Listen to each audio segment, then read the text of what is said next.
Coming up on the Lady Boss podcast, you're going to hear from Korie Trevino, CEO of Rock Your Product. I think you'll find it interesting to hear how Korie takes businesses pre-revenue all the way up to mid-size and brings them to the next level.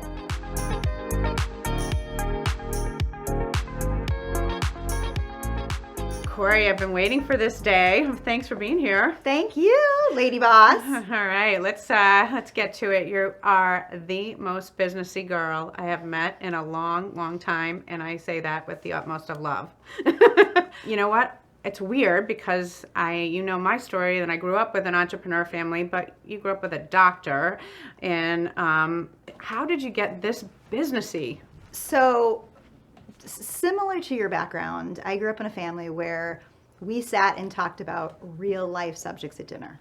So very academic family, and it was really important to my parents that we spent a lot of time dissecting every piece of life, from business to politics to human society. And so this was my upbringing, and it was incredibly obvious as a young person that I wasn't going to get away from really being able to evaluate every aspect of life, because that was what I grew up in. And so it definitely translated into my business world. It's so funny because people say, well, like, why are you good at this? And I'm like, because I feel like if I weren't good at this after that training, night after night, 6 o'clock dinner, every night for 18 years till I left for college, boy, I'm not a very quick study. And similarly, yet on the other hand, people rebel and people don't like things that they hear at home. So I just was so excited when I met you, because you could go out on a coffee date and talk business the entire time. And a lot of times I have to tether it back because not everybody wants to talk entrepreneurship all day. So you also have had a corporate background, you've started things, but what I'm so fascinated about is what you're doing now. I think both being an author, absolutely epic, we'll get to that, and being what I call the zillionaire consultant, meaning you are just not bashful about how much it costs to work with you. And I think so many people struggle with what is their value. How come you are so confident? Value to me comes from within, and along with that foundation as a parental guidance that my parents gave me of really understanding how to dissect life, they also taught me really to have a solid foundation of who I was.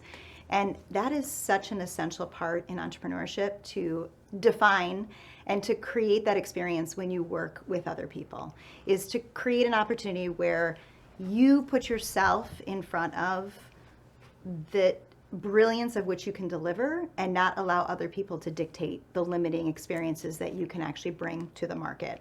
And so I think part of the upbringing and the love and the cherished and the beauty that came into my childhood was being able to create an opportunity where I was really sure that I was really good at what I did, or I didn't do it. And so I've spent over 30 years perfecting the art of doing what I do, which is understanding business, that I feel at this point in my life that I deserve the opportunity to be able to get paid what I should be getting paid in return for the experience that I'm delivering to my clients. So I hope people listen to that, because really what you just summarized is mindset and confidence. And I know I can relate to when I first started my first business, I called those certain accounts that I would take reluctantly as paying the light bulb accounts. They were not strategic, not even people I particularly like to work with, but they paid the light bulb, and I needed the light bulb bill paid because I was very small and had no reserves. So you're not in that place today, which I also think it's interesting to I'm at a place where I can be more discerning, where I can pick people that I like to work with that really meet my values and are good fits in our organization. But we're, 30 years into our career. So how did you get to this mindset, or did you ever have those days where you picked the wrong clients and didn't charge enough because you just knew you had to pay the light bulbs? Sure, yes. So when I started this entrepreneurial journey 7 years ago, I certainly was not in this place, right? Coming out of 25 years in corporate, where I understood my place in the corporate experience, right? You've learned it, you know it, you've grown with it. You've earned those stripes to feel this sense of confidence at where you're at. When you leave anything and you start new, it creates this entire new dynamic of having to figure out where do you fit in, right? But the beauty of that and the creativity behind entrepreneurship is that you can do it pretty quickly. So although there was a transition phase, and yes, to answer your question, did I take on some clients that maybe weren't the right fit for me or as favorable, or I didn't charge them as much because I wasn't ready to? That is part of the journey of continuing to grow any kind of organization, to understand what your value is and what your worth is. And I work with my clients on that all the time, because even though they're selling physical product-based businesses or physical products in their companies, they tend to use our old mindset of limiting beliefs around pricing product for their market. And it is something that not only have I seen the evolution of in my own transition, so I can certainly appreciate and respect that evolved thinking that every business needs to go through to understand how to price themselves appropriately in the market, and not based on their own potential limiting beliefs of where they're at in the market, but really the greater good of the marketplace. So it is definitely an evolved process for sure. I think it's just such an important, for the listeners to hear that it is an evolution, because if you said you were born like this, I'd say you're lying, because the reality is we all, it's easy in a way to feel like you can ask for what you're worth when you're also not coming from scarcity. And when are you not coming from scarcity? When you have enough. When do you have enough? Depends. So I think, you had a really awesome upbringing that kind of got your cup half full to start with. And then you did a lot of great stuff that gave you the confidence to go out and do your own consulting firm. I'm curious, though, with the startup companies that a lot of your clients are they self-funded, or they go out and raise money? Yeah, so great question, and such a big defining difference, right? Yes. So when you're self-funded, you come from a very bootstrapped mentality in everything you're doing. Exactly. And when you're funded, you think that that capital is going to be able to give you the lift. And actually, I've worked with both. Okay. My preference is to work with self-funded companies, because there's a different amount of deep passion that comes from ownership when you really are spending every dollar that you earn back into your business, or you are self-funding from the beginning that business, which means you're taking your hard-earned money or your savings and you're investing it. There is a different, I'm not saying one is better than the other. I'm saying there is a difference to the way that I see the entrepreneurs live out the experience when they're self-funding the opportunities for growth. It actually can be night and day difference. Oh, I'm so glad you said that, because the dichotomy of, you charge great pricing, and people that aren't self-funded is that, they're writing someone else's a check for someone else, and that someone else gave them. They're being paid. They're not, sweat equity owners like a lot of entrepreneurs that I grew up respecting. And all of a sudden they're writing consulting checks because it's easier, quite frankly, than doing the work in faster maybe. And so I just wondered, do you see people really diligent as young companies who have taken money coming out and hiring you as a consultant? Are they as diligent as your self-funded startup sweat equity owners who are like, this is a lot of money, Korie. I'm rolling my dice on you? Yes. And so I prefer, again, the rolling the dice, right? Yeah. Because at the end of the day, entrepreneurship is this amazingly spirited opportunity to do it disruptive, or do it your way, or create a new interesting path to experiences. When you are doing it the traditional way, and you have all these people, these VCs, or people who have given you the money telling you what you need to do, it becomes a less flowy experience in what the outcome is going to be. And so I feel that the people that come with their own money, and yes, it is an investment, but it is truly an investment. And you know that because you've hired and brought on coaches and consultants and advisors through your career. You understand that there is an amazing amount of return on that investment. So it's not that you're spending money, it's that you're investing money. And anyone that invests with the right mindset understands that they would expect something to come back in return. So I expect when people come into our partnership and they hire my advisory firm, they are doing it from a place that they understand that they are going to put in every ounce of effort to create the response and the return that they want. And that is the return they're going to get. Whether it's subconsciously or consciously that they're getting there, they're doing this as part of their path to get to success. 100%. I think I've experienced when I reframe that word, I used to call it, again, earlier when I, probably had less reserves and less that feeling that I had enough of whatever enough was, I would call it spending. And the minute I reframed that word to call investing, whether it's, people, consultant, employees, machinery, building, it puts an intentionality to it that is the outcome that's so positive. So when I'm intentionally investing, I write a little, short investing thesis. What am I going to spend? What's the return going to look like? What am I going to get out of this? And I've talked a lot on the show about how powerful writing is and how committing pen to paper has yielded the greatest results of my life because your subconscious is going to work on it. So I think that's a really strong practice that you're really asking that person, rather than a transactional consulting relationship where you're like, great, got my fee, let's get to work. You're really making sure, are they going to do the work? Because otherwise they'll be unhappy with your services, nothing to do with you, but that has a trickle-down effect where if they go out and talk about the experience in the place, it wasn't worth what you charged them, and it certainly can have damage. So consulting is obviously what a firm needs and what your expertise is, meeting in the middle, and 1 + 1 = 3. But so I understand you're selling custom solutions. I'm very clear about that. If you had to say, what's the thing that most of your clients struggle with the most? Is it business development? Is it financing? Is it marketing? Can you put a little bit of a picket fence around that for us? Sure. So great question, Courtney. And why it's great is because what happens in entrepreneurship, as you know, is it can be a very complex road. There are a lot of things as entrepreneurs that we have to manage through. So everything you just mentioned, from sales and marketing to operations to human capital to all the financial decisions across the whole platform. So what I help entrepreneurs do, and I work with companies that are pre-revenue up to about $50 million of revenue annually. And within that scope, there are very specific sequences of events that those companies need to understand and follow in order to have the results and the outcome that they want to have.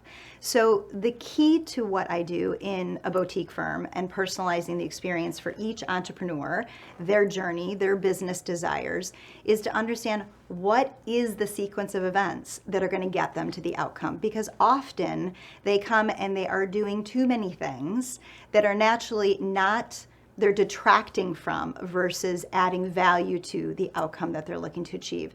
And it's not like these glaring things sometimes. Sometimes they're micro experiences that people are spending their time around, or capital, which we know is key in early entrepreneurship. And we just discussed the fact that I like working with those bootstrapping businesses. That means every dollar that goes out or is invested needs to be done wisely with a purpose and a sequence to what's going to come next. And so it is very important that we can work through that process together. So effectively, you're kind of their COO, managing lots of different decisions, and that looks different depending on where they are in their sequence.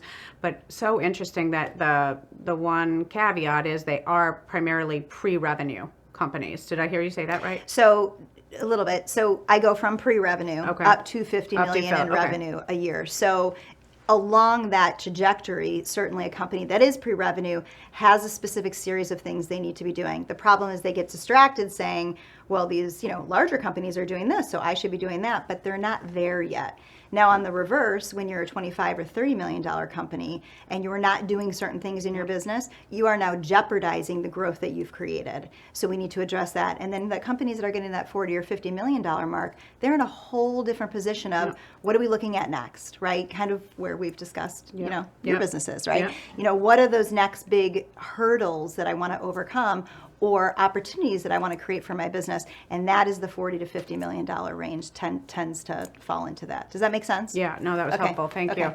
Give me just like a little success story that you really feel, because I know certainly in having our own consultants, is it that they planted the seed, but we executed? Is it that they executed and that's all great? But, it's hard to say what they were responsible for. But I think that every consultant who works in a business knows what they were really responsible for, what they kind of led and thought of and created and driven. Is there anything that you're just really proud of? Sure. So my sweet spot working with companies is to help entrepreneurs understand that there's various ways to create revenue in their business. So often when entrepreneurship starts and businesses start and they take off, they start with a real focus around one marketplace. So typically in my industry, a lot of people start online today, right? They start in the Amazons or the e-commerce world, and they've grown their businesses, right, to 5 million, 20 million, 40 million.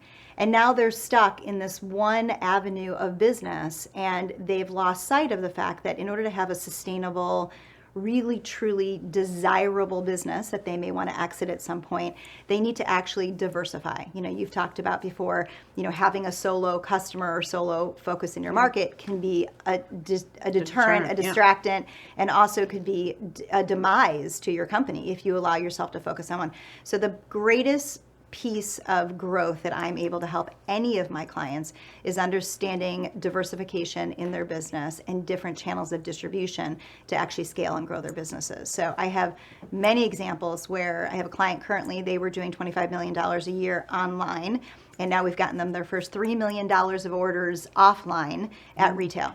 So that's one example. I've got another client who's done close to $3 million online, and now we just got them a big contract with a professional distributor who's going to take them to all the professional marketplaces that they need to go to. That should be $1 million contract in the first year. So the experience and the growth of what they feel through this transition is like this wide open experience of, wow, you just blew up my mind that I thought we were only going to play in this field, and now we've got all these different metrics that we get to play in, and fast multipliers start to come. So I love what I do because it's so exciting. You get to see that fast growth opportunity. Yeah, and I think that people, there's a real benefit to hiring somebody with outside perspective. People are a little more attentive because they are, paying as they go, so to speak. Sometimes ideas get watered down in companies when the same leadership team comes to the table all the time. They present the ideas, but when you, as an outsider, see them with a fresh set of eyes and bring them to the table, is that part of the magic? They're just more willing to listen and act because they're, writing checks for those ideas. Sure, absolutely. So all my clients I work with for 1-year contracts. So I take the pressure off of every phone call, every month. We're going to be together for a year. And 70% of my clients enroll with me for a second year. So I know that it's a long-term trajectory. We know that nothing happens that fast in business. So we have to be patient with the process. But the beauty of what I get to do is take all the awesomeness that a company has created, that beautiful foundation, and help them in most cases to then be able to take that and just expand it out. So it's like a celebration of the work that they've done and all that goodness that they've brought into their business. And now they get to just blow it up and create more opportunity than they potentially were able to see in their little world of opportunity that they created for themselves. They thought they were, rocking it, and they are, but they're going, wait, but I know there's more, right? But wait, there's more. There's always more. So where is the more that we can dive into together to get you to the other side of that? So hopefully that answers your question. Yeah, no, that was helpful. Thanks. So as I understand it, you primarily work yourself in this consulting firm, and you get lots and lots of referrals, and people are kind of at the waiting list. Is there any other way why solopreneur versus building out a consulting firm and letting everybody have access to the process, maybe at different price points that would involve other companies? Seems like that's been something you've looked at, considered, definitely could do. Why has that not been the path in this last 7 years? Yeah, great question. So actually the path has evolved. So I started when I left corporate, speaking globally for 3.5 years around the world to entrepreneurs. And through that experience, I did offer group coaching programs. So 40 people, 50 people would come into these trainings that we would do, and we would teach them in a group setting, which was beautiful because it created a dynamic environment where there were other entrepreneurs that could learn from each other and go through and guide through a process together. For me, intellectually, although I loved that, I actually am very much a strategist. And in order to get into someone's strategy and really help to define their needs in their business, you really have to go into a one-on-one experience of building that opportunity. And so I actually transitioned from that experience into this boutique one-on-one experience because to me it's more fulfilling. So at some point in your career, you have to do things that are really fulfilling for you.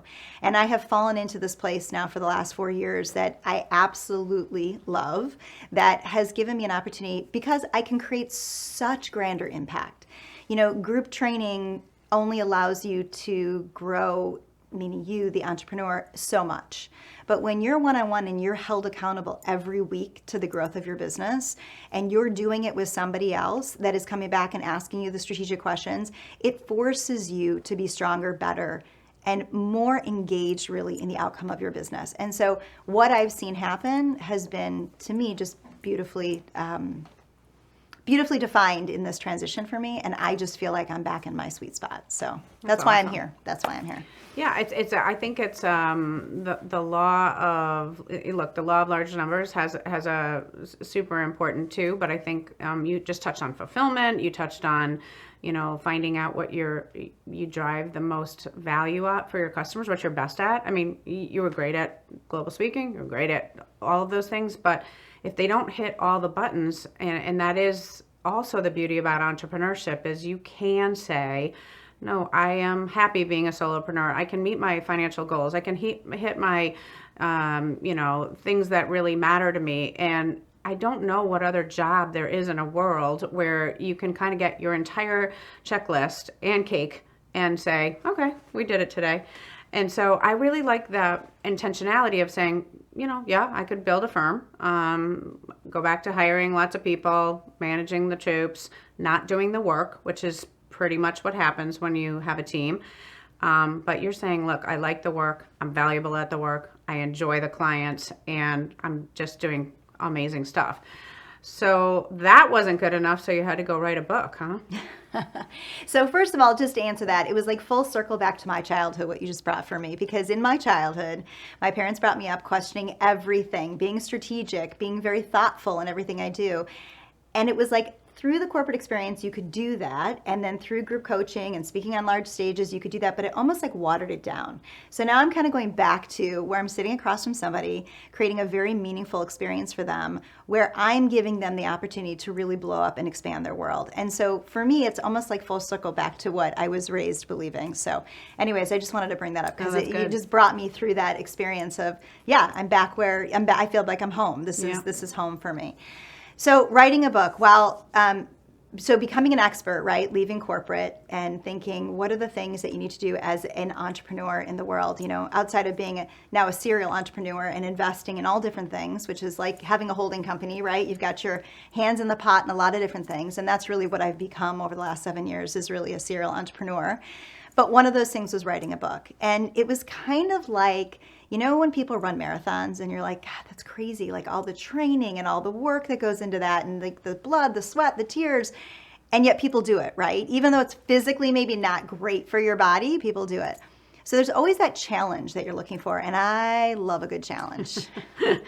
So somebody challenged me to write a book. And I thought, somebody who grew up with a learning disability in school, who thought, was told by educators I probably would never go to university and graduated on the dean's list from university. It's like that challenge, that desire to constantly push yourself beyond. So I wrote a book, and it took 2.5 years. Funny enough, I had hired a book coach because, of course, you don't do anything alone. You have to hire a coach. So I'd hire a book coach right before COVID. Actually, it was about 6 months before COVID. And I was traveling all over the world at the end of COVID. I was in Dubai and Abu Dhabi, literally the weeks leading up. Singapore, had flown back to the States. My last event was in Orlando. And I had planned on coming home and starting to write my book prior to even this world, shutting down and COVID. But then COVID happened in that March, and that was when I was purposely going to start writing my book. And it couldn't have been more divine, right? Because what else can you do? Everyone was watching their Netflix, and I'd never even seen a Netflix series, and everyone's telling me you should do this and that. And I said, no, I'm going to spend the next 2 years and just write this book. And that's literally what I did. I really kind of put my entire life on hold, other than practice with my clients and keeping my business going. I gave up a lot of the things that I had really loved doing for the purpose to really funnel all of my energy and excitement into this book. So it was an amazing experience, and certainly one that is like running a marathon. There's a lot of practice in it that you have to do to create success. Yeah, so I think lots of people who write one book or 2 books or multiple books talk about it being an investment. And you definitely have shared that. What do you think? What's the return on investment a year into it? Yeah, great question.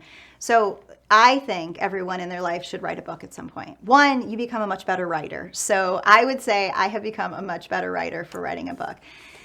Two, there's nothing more humiliating it was almost 50 years old when I wrote this book, by somebody telling you that what you wrote really didn't attract the audience or engage the audience, or maybe you should think about rewriting it after you just spent weeks writing it. It's certainly intimidating. And I think being humbled is such an important part of life, right? Being told that there's another way to think about things. I think that really is, in the purest form, an experience about the book that I highly encourage people to go through, because it's self-fulfilling, it's a self-journey, it's really challenging yourself in so many ways that you wouldn't have normally been challenged. So I think that's a part of it. For me, I chose this book in collaboration, which it's not like we each picked a chapter and wrote a chapter, but I had actually hired the book coach, and I had met my first co-writer literally at my last event before COVID shut us down. And super smart woman, 10 years older than I am, studied law, just extraordinarily articulate, and also a great businesswoman. And she called me up 2 weeks after I met her, because I had told her I'm going home to start this book. And she said, hey, do you want to write this book together? And I said, well, sure, because who wants to write a book by themselves? So it sounds like a beautiful collaboration. Anyway, long story short, the book coach I had hired ended up not being able to fulfill on her book arrangement with me. Well, now I had me and another writer and didn't know what to do. So we went off and we called one of our friends who had written a best-selling book and said, can you help us through this process? Like, hiring a coach, like, what do we do next? So after about a 3-hour conversation, she was so enthralled by the topic, which this book is for women by women. It's about women entrepreneurship and the holistic approach of women going through the holistic journey of entrepreneurship. That's what this is all about. She didn't want to get off the phone with us, and she is already a best-selling author and a successful businesswoman. And she said, yes, we need to write this book. And I said, do you want to join us? And she said, I would love to join you. So it became a collaboration of 3, and it was literally the best way I could have thought to write a book, with 2 amazingly intelligent women who are full-blown in their own careers, have had success, and taught me through the journey things that I didn't even expect to learn. So it was brilliant.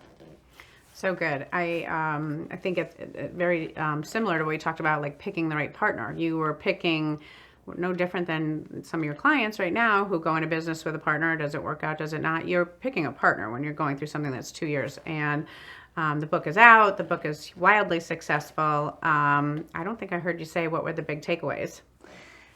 Biggest takeaway from the book? Return on investment. So yeah, so I think all your lessons are super important, because we talk a lot about on this show about being uncomfortable. When you're uncomfortable, when I'm uncomfortable, that's my best learning. And getting humility from something, getting feedback that is hard to hear. It's really part of getting better. It's just hard to hear. It's great as you get older, because you're used to hearing it so often that you get good at hearing it. But now that you've done it, did you get more followers, more money, more clients? What was the real aha?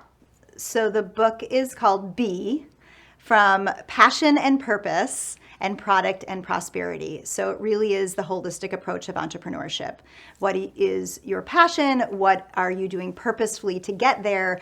What product or service are you launching? And what is the prosperity or the goal that you have in your life? Because we all have different end games that we're trying to accomplish. So that was the mission of the book, was to bring those 4 quadrants together to be able to create really a holistic journey for an entrepreneur. And we focused on women entrepreneurs, not because we have anything against men, because we love the men in our lives, but we understand that women entrepreneurship has exploded in the last 5 years and continues to grow. And so women need to address the needs of women, and that's what we're here doing. So my biggest takeaway was probably leading to new opportunities, leading to amazing people, leading to new places to go speak, leading to new opportunities to create impact. I think the greatest takeaway was when somebody reads the book and they call me up or they send me a message and tell me how the book has actually changed their life. That probably is the most foundational experience that is rewarding to the amount of hours and the amount of weekends and the amount of time that we had to give up to actually put this thing together as a collaboration. And I think just seeing how really your words and what you do in this interview opportunity where you bring people in and you have this conversation and bring stories to light is really helping other people see in themselves what possibilities and opportunities they can bring out in their own lives. And that was why we wrote this book. And so to see that come to fruition, to actually see that actuate itself, that probably was the best takeaway that I could have from this experience. Well, that is just the most meaningful. I mean, I think once you get to a place in your career where it's just not all the dollars and cents, and your 20-year-old self would laugh about getting a text message and hearing like that somebody changed their life. It may not have been the most important thing at that time. So awesome when you can realize that these labors of love, these absolute give backs, I'm not saying that they're not opportunity, but they're a lot more giving than taking, is the value in some cases. But secondly, I think in this world of content that we live in, putting yourself out there in such a public way and then driving a marketing effort behind that is how you get those killer opportunities, which you continue to get. And, especially in the world we live in where it's so fast paced and so digital that you're as good as what you did last second ago.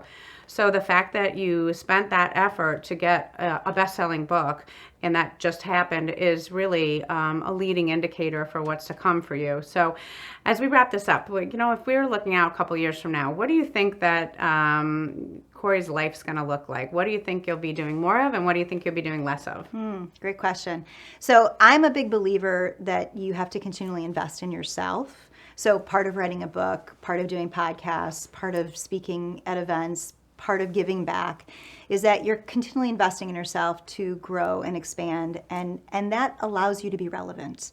And so that sense of relevancy, if we want to be in this place, is really a key and important. And it's important for my clients to realize that I'm investing in myself, which in turn gives them a reason to invest in me. And it's the same for any business owner, right? Any company has to demonstrate. You got a new piece of equipment today. You're super excited about it, right? You have to continue to invest in your business and in yourself in order for others to want to come to be part of that ecosystem. Yep. And that is so important. And so for me, my journey will continue to be challenge myself, whether it's, running the stairs at the beach and, whatever that challenge is, right? Whatever that challenge and opportunity is, it's to continue to find those challenges, because without them, to me, there's just not, life can become very mundane. And so meeting new people, having new conversations, exploring new ideas, expanding my thinking in so many different ways. And now I belong to a lot of boards. I do a lot of committee work. I certainly look at organizations that I can personally invest in. We own an entire portfolio of real estate now, because to me, that's just a whole nother challenging area to learn and grow in and create another resource of revenue for yourself. So it's really that idea that I want to continue to expand and create a larger ecosystem where not only I can feel fulfilled, which is most important, but then in return, I can give it back to others to feel as fulfilled as possible in their lives. Yeah, that's super meaningful and so important for, I love the net new. Basically, I call it net new. What's going to be net new this year that is something I haven't done, I haven't tried, I'm probably not good at, but I can expand into my world, learn it, add it to my portfolio, and have another aha, because you're right. I think we're not running the railroad people when we're entrepreneurs. We are change, blow stuff up, start a forest fire, figure it out, move on. And I think that's why we're fast friends, is we have such a like type. So this was so helpful, and your level of thinking and intentionality is so inspiring. And I really appreciated you sharing all of some of your journey and what's next for you, Korie. Thank you, Courtney.